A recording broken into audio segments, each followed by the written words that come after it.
Αλεξάνδρα Σιμάκη, τι κάνεις? Ναι. Καλησπέρα και από μένα, γεια σας. Γεια σας. Λοιπόν, Αλεξάνδρα, επειδή ο Γιάννης Λαμπύρης και εμείς που ασχολούμαστε λίγο πιο πολύ με τον αθλητισμό ξέρουμε ακριβώς τι έχει γίνει, αλλά οι ακροατές μας μπορεί να μην ξέρουν, οι περισσότεροι από αυτούς, να πάρουμε λίγο την ιστορία από την αρχή. Εσύ έκανες την μεταγραφή από την Βουλιαγμένη στον Ολυμπιακό και εκεί ξεκίνησαν όλα. Γιατί? Το βασικό για έναν άνθρωπο που ακούει αυτή την ιστορία, γιατί ήθελε να μην παίξει στον Ολυμπιακό η Βουλιαγμένη, το πρώτο πρόβλημα που του έρχεται στο μυαλό είναι γιατί να μην ήθελε να παίξει.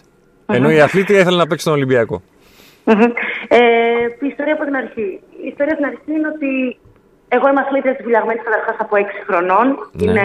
Πήγα πρώτη φορά στη πισίνα στη Βουλιαγμένη. Μέχρι και την προηγούμενη χρονιά. Δηλαδή, μιλάμε για μία 20ετία. Ναι. Είμαι 26 χρονών. Από εκεί και πέρα, βάσει του κανονισμού μεταγραφών, όταν ο αθλητής συμπληρώνει το 26ο έτος της ηλικίας του και δεκαετία στο σωματείο, είναι ελεύθερος βάσει του νόμου. Αυτό ισχύει τουλάχιστον στο δικό μας άθλημα.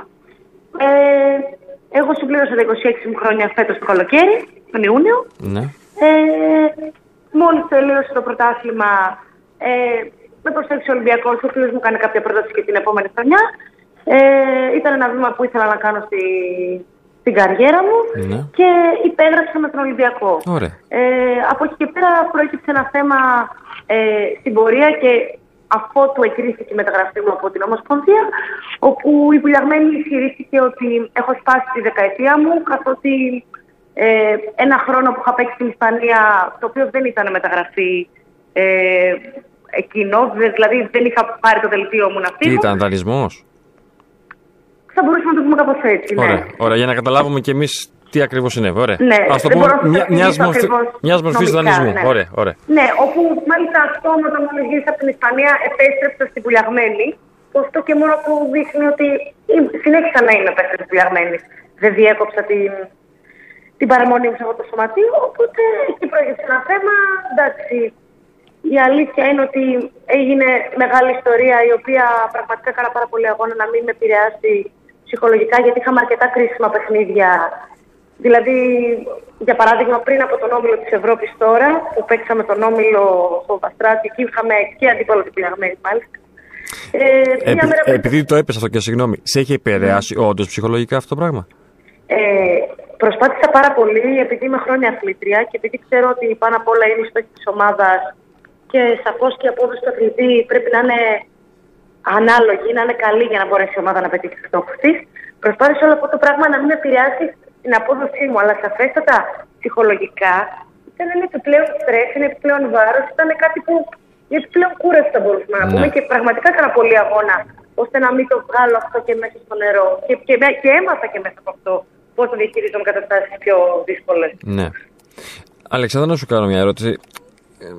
Είναι εύλογο και ξέρεις, μπορεί να ρωτήσει ο καθένας. Πες ότι το ΑΣΕΑΔ έλεγε ότι πρέπει να παίξει τη Βουλιαγμένη. Πώς θα μπορούσε ένα σωματείο, μια ομάδα όπως η Βουλιαγμένη να πει σε μια αθλήτρια που δεν θέλει να παίξει, έλα να παίξει σε εμάς και μετά από όλα όσα έχουν γίνει? Σε αυτό το ερώτημα θα ήθελα και το σχόλιο του Γιάννη. Ναι.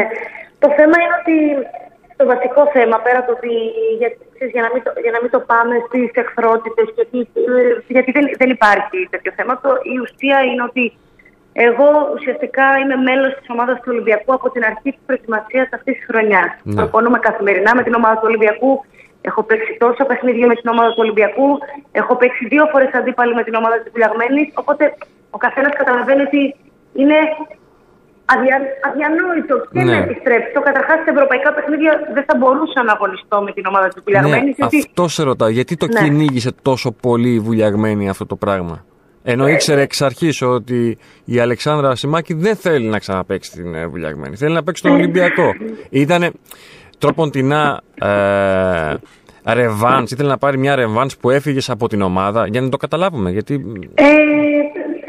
δεν μπορώ να το γνωρίζω αυτό. Γιατί θεωρούσα πάντα ότι η Βουλιαγμένη, εφόσον είναι το παιδί της, κατά κάποιο τρόπο με γέννησε, γιατί εκεί πέρα έμαθα να κολυμπάω. Δηλαδή, θεωρούσα ότι πάντα θα είμαι το παιδί της. Είτε είμαι ότι η σχέση με την ομάδα δεν θα έχει τα κειμένα ποτέ σε τέτοια ξέρετε, σε τέτοια επίπεδα. Τώρα δεν γνωρίζω, οπότε γιατί. Ναι, δεν θέλω να σκεφτώ αρνητικά, προφανώς. Κάτσε, επειδή εσύ είσαι αθλήτρια, ας σκεφτεί αρνητικά ο Γιάννης Λαμπύρης. Εγώ πριν σκεφτώ, λέω λυπάμαι που έχουμε μία εκ των κορυφαίων αθλητριών όχι του ελληνικού, του παγκόσμιου πόλου, και δεν το λέω με τα λόγω γνώσεως. Και αναγκαζόμαστε και τη ρωτάμε δικαστικά και διαδικαστικά, γιατί να μιλάμε για πόλο, ας πούμε. Το θέμα είναι άλλο. Κατά τη γνώμη μου, και το ίδιο θα έλεγα ειλικρινά, αν ήταν να πάει από τον Ολυμπιακό στη Βουλιαγμένη. Δεν κάνω το όρο του Ολυμπιακού τη Βουλιαγμένη. Ναι. Πιστεύω ότι έχει περάσει, παιδιά, να επιστρεφεί η εποχή.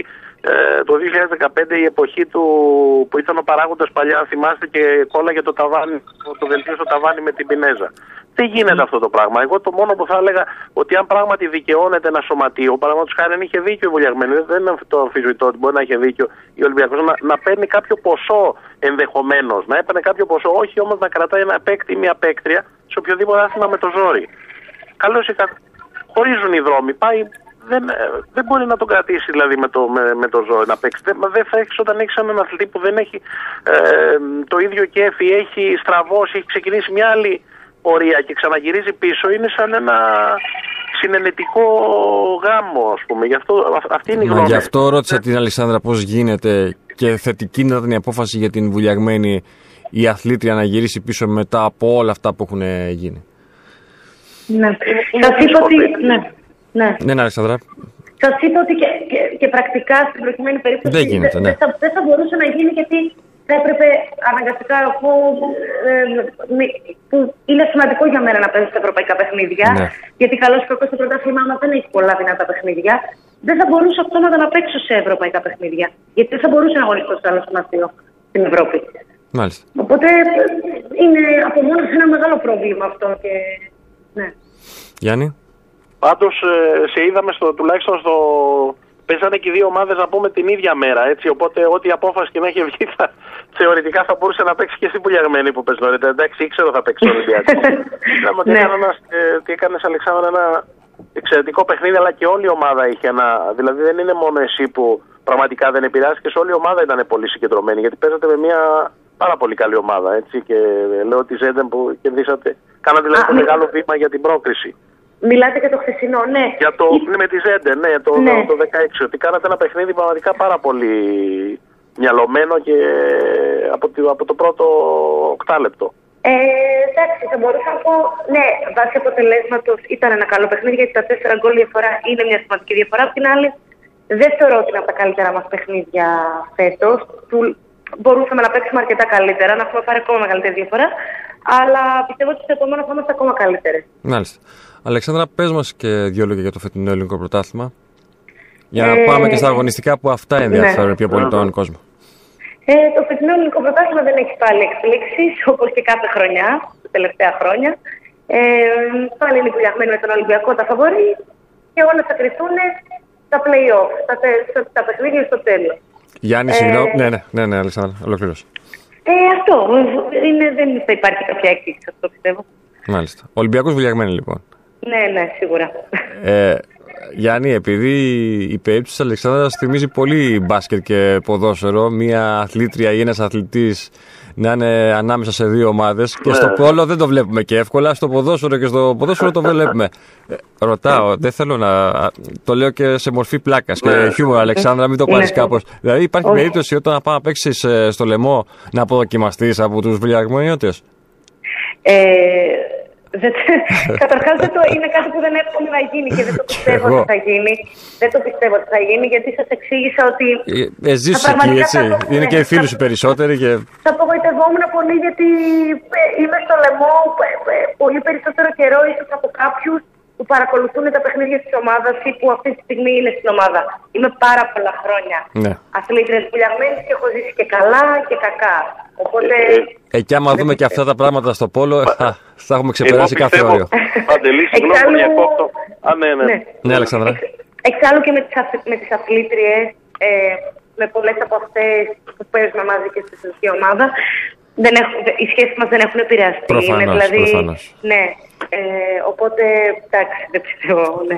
Λάμπρα. Γιάννη. Εγώ πιστεύω απλά ότι επειδή είναι ένα οικογενειακό σωματείο με τεράστια παράδοση στον αυτοαθλητισμό η Βουλιαγμένη και έχει και ήθος και ιστορία, εάν γίνει, θα είναι μια τόσο μικρή μειονότητα που θα είναι σαν να μην έχει γίνει. Δεν πιστεύω δηλαδή ότι θα μπει μια αθλήτρια γέννημα θρέμα που έχει δώσει και την ψυχή της και έχει χαρίσει και έχει πάρει, για να λέμε και δόξα, αλλά έχει χαρίσει και δόξα στην ομάδα, ότι εγώ πιστεύω κανονικά θα χειροκροτηθεί κιόλας. Όχι, δεν νομίζω ότι θα αποδείξει. Θα είναι ίσως με μια μικρή μειονότητα. Αυτό πρέπει να γίνει. Ναι. Αυτό πρέπει να γίνει. Άλλο την ώρα του αγώνα. Δεν λέω να πανηγυρίσουν για ένα γκολ που θα βάλει με τον Ολυμπιακό. Απλά λέω την ώρα που θα αν φτάσουμε και αυτό θα κοιτάμε, θα είμαστε σε άλλη χώρα. Εντάξει, δεν γίνεται. Αλίμονο, ναι. Καλά, την ώρα του αγώνα δεν θα βάλει γκολ και Αλεξάνδρα τώρα συμβουλιαγμένη. Μην το πάρεις και έτσι. Αλεξάνδρα, ευχαριστούμε πολύ. Εγώ να είσαι καλά και μια κουβέντα μόνο γρήγορη για την εθνική. Επειδή μην την ξεχνάμε, είναι μια κορυφαία εθνική ομάδα που βρέθηκε τώρα κατά σύμπτωση στα προκριματικά που ήταν και μια άχαρη διαδικασία. Ήταν άχαρη και για τους αντιπάλους μας βέβαια. Αλλά πώς είναι έτσι το μέλλον, ποια είναι η επόμενη μέρα, Αλεξάνδρα, έτσι πώς βλέπεις? Όντως ήταν άχαρη αυτή η διαδικασία. Η αλήθεια είναι ότι πήραν πολύ χρόνο και πιο νέες κοπέλες ομάδας, χρόνο συμμετοχής και ήταν πολύ εύκολα τα παιχνίδια εκεί. Τώρα, σήμερα σταματάμε τις προπονήσεις με τα σωματεία μας και αύριο το πρωί έχουμε στην εθνική ομάδα μια μικρή προετοιμασία ενός παιχνιδιού με την Ολλανδία την Τρίτη. Πάμε για το θετικό αποτέλεσμα, πάμε για να νικήσουμε σαφώς αυτό το παιχνίδι για να προπληθούμε στο World League. Από εκεί πέρα όμως δεν είναι αυτός ο βασικός μας στόχος. Ο στόχος μας είναι το Καζάν και θέλουμε να κάνουμε μια καλή εμφάνιση σε μια μεγάλη διοργάνωση, γιατί έχουμε το προληπιακό σύντομα του χρόνου. Οπότε πρέπει λίγο να ανεβάσουμε ρυθμούς, γιατί έχουμε πάρα πολύ δύσκολη αποστολή. Αλεξάνδρα, σας ευχαριστούμε πολύ. Καλό βράδυ. Καλύτερα. Καλή συνέχεια.